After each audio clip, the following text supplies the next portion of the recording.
Il était une fois deux jeunes garçons qui s'en allaient pêcher sur les bords du lagon d'Émeraude. Tout à coup, ils aperçurent une sirène qui dormait sous l'eau et demeurait allongée sur des rochers. Silencieusement, ils se déshabillèrent pour aller la retrouver. Ils la saisirent par ses cheveux noirs comme l'ébène et sa queue de poisson en faisant attention de ne pas la réveiller. Puis, ils la déposèrent sur le rocher où ils étaient à pêcher. C'est alors qu'elle se réveilla. Se découvrant hors de l'eau, elle leur dit « Ramenez-moi dans le lagon, sinon je vais mourir. »« Que tu meurs ou non, je m'en fiche, » déclara Paul, le plus vieux des deux. « La seule chose qui m'importe est de goûter à ta chair afin de devenir immortel. »« Oh, malheureux !» se choqua la sirène. « Si tu mangeais ne serait-ce que quelques millimètres de ma peau, tu ne pourrais plus jamais te nourrir. Je ne suis pas un poisson comme les autres. Je suis une reine enchantée. » Louis, le plus jeune, força son ami à remettre la créature dans le lagon. Paul était buté et ne voulait pas l'aider à sauver la sirène. Alors, Louis négocia en lui donnant tout l'argent que sa pêche lui permettrait de récolter aujourd'hui. Quand la sirène fut à l'eau, Paul s'en alla en continuant à se moquer de la créature et laissa son ami seul avec sa femme poisson. « Je m'appelle Arima, et toi ? » ?»« Moi, c'est Louis. »« Je te remercie de m'avoir secouru. Il faut excuser mon ami. Il n'a pas le même sens des valeurs que moi, » déclara le jeune homme. Soudainement, la sirène fit apparaître une flûte dans sa main et la tendit à Louis. « Je ne vous ai rien demandé. »« Je le sais, mais reçois ce présent. Quand tu auras besoin de quelque chose, il te suffira de jouer de cet instrument. Aussitôt, je viendrai à tes côtés. » Avant de partir, la sirène invita Louis à s'approcher d'elle et l'embrassa sur la joue. Le jeune homme se sentit gêné et regretta de ne pas être un triton. Il n'avait jamais vu le visage d'une fille aussi belle jusqu'à ce jour.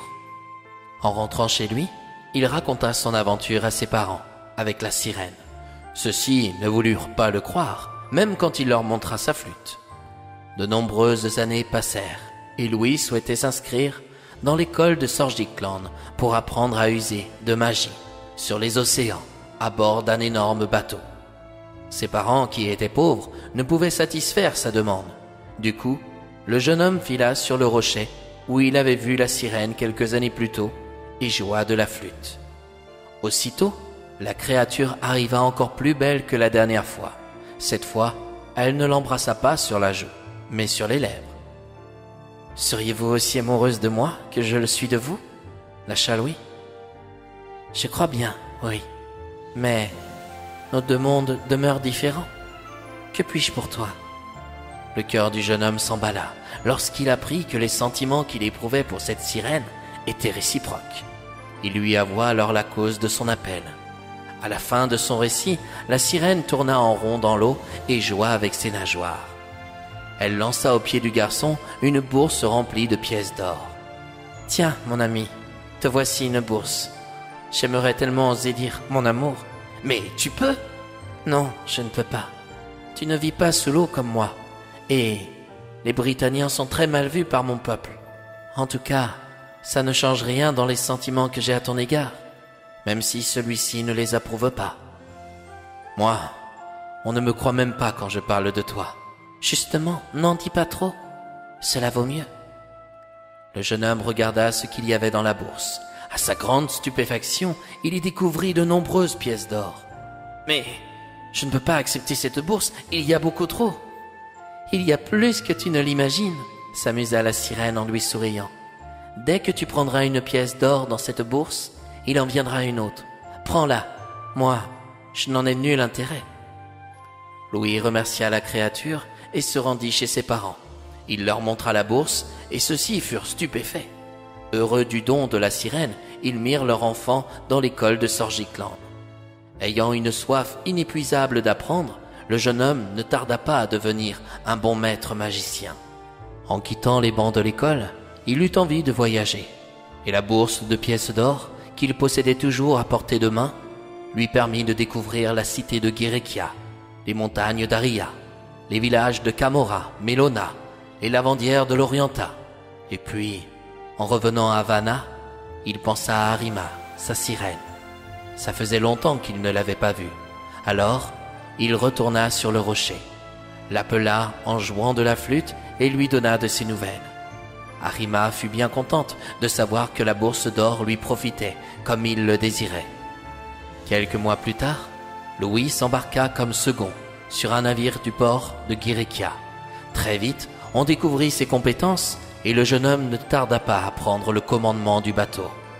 Avec son équipage, il fit plusieurs voyages qui lui permirent de découvrir la cité d'Eternitia, l'île des bandits. Mais un jour, en revenant à Guirekia, une terrible tempête s'enclencha et son bateau sombra au milieu de l'océan. Son équipage et lui-même eurent la vie sauve en se raccrochant à des bouts de mât.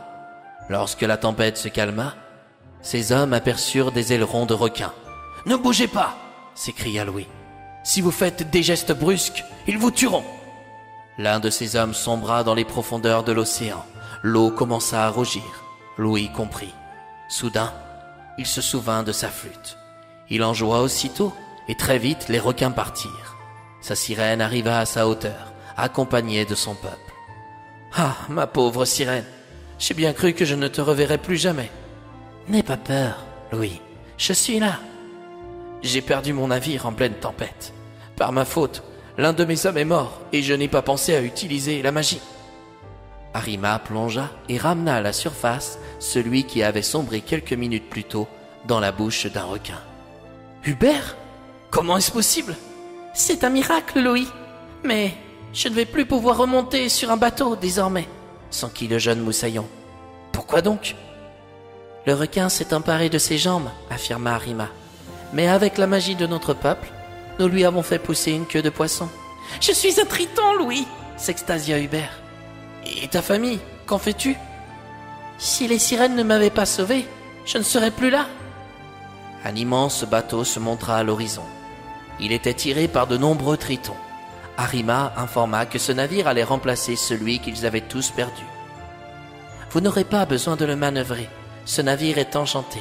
Il vous emmènera directement dans le port de Guirekia. » Tout l'équipage monta à bord et remercia les tritons et les sirènes. Louis n'avait aucune envie de monter dans ce nouveau navire. Il enviait même la place d'Hubert. Arima lut dans son cœur et comprit à quel point il l'aimait. « Retrouve-moi à Havana, sur le rocher de notre rencontre. »« Je ne pourrai jamais aller à Havana en une seule journée, » observa Louis. « Avec ta flûte, joue la chanson de la vallée des fées, d'un bout du monde. Elle t'ouvrira un portail magique qui t'amènera là-bas. »« D'accord. » Le soir venu, Louis se rendit sur le rocher. Il eut beau jouer de la flûte pour appeler Arima, elle n'arriva pas. Soudain, une main se fit sentir sur son épaule. En se retournant, il fut surpris d'apercevoir sa sirène avec des jambes de femme. « Mais comment est-ce possible ?»« Tu remercieras Hubert plus tard. J'ai échangé ma vie de sirène contre la sienne. Je suis désormais devenue une jeune femme. »« Tu as quitté ton monde pour moi ?» s'étonna Louis. « Toi, tu étais bien prêt à quitter le tien. Ne dis pas le contraire. J'ai lu dans ton cœur cet après-midi. J'ai vu à quel point tu regrettais de ne pas être à la place d'Hubert. Mais ton peuple n'a jamais apprécié les Britanniens. » « Effectivement, mais aujourd'hui, je n'ai plus aucune famille. Je suis libre de mes choix. Toi, tu as encore ton père et ta mère. Il serait peut-être temps de me les présenter. Serais donc-tu prête à m'épouser ? » « Par tous les Britanniens, bien sûr, Louis. J'ai même envie que tu me fasses de nombreux enfants. »« As-tu toujours la bourse de pièces d'or ?» demanda Arima. « Comment pourrais-je m'en séparer ?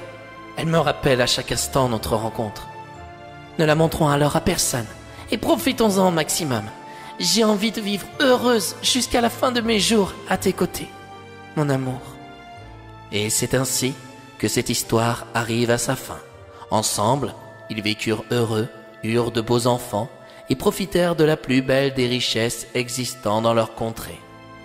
Non, je ne pense pas à leur bourse de pièces d'or, mais à l'amour qui est né entre eux, depuis le premier jour où ils se sont rencontrés. Vous vous demanderez à qui profitera leur richesse lorsqu'ils mourront à leur tour. Je suis désolé de vous décevoir, mais elle ne profitera à personne. À l'instant où ils partirent vers d'autres horizons, celle-ci s'envola tout comme leur amour, qui demeure légendaire dans les contes et légendes de Britannia.